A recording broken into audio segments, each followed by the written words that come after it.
বিরক্ত হয়ে গেছি। জার্মানিরা পচায় হলো আর্জেন্টিনা ফ্যানরা ইউজুয়ালি।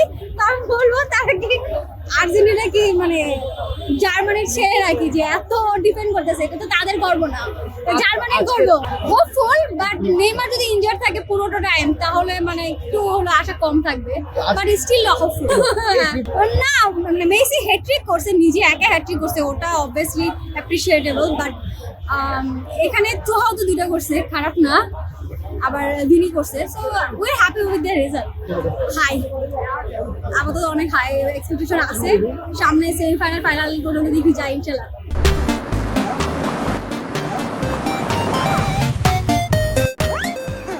মরক্কো তো ভালো টিম, গতবার পর্তুগালকে বের করে দিয়েছে, তো এই ম্যাচে ড্র হয়েছে, এটা একটু হতাশাজনক ছিল, বাট এবার যে পাঁচটা দিয়েছিল তার মধ্যে দুটো অফসাইড ছিল, বাট তিনটা হ্যাট্রিক। মরক্কোর মতো টিমের সাথে যদি সেমিফাইনাল উঠে তাহলে মানে আশা নাই আর কি সেমিফাইনালে বলছে না। এজন্যই বলবো।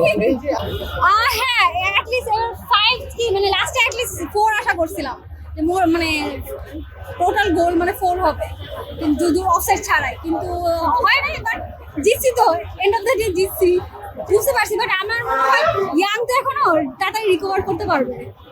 হ্যাঁ আমাদের অ্যাটাক তো অনেক করছে না, মানে ডিফেন্ড লাস্টের দিকে এসে একটু শুরুতে একটু বেশি করছে, বাট অ্যাটাক প্রচুর করা হয়েছে। তো আমার যদি এরকম চলতে থাকে আই গেস ভালো করবে।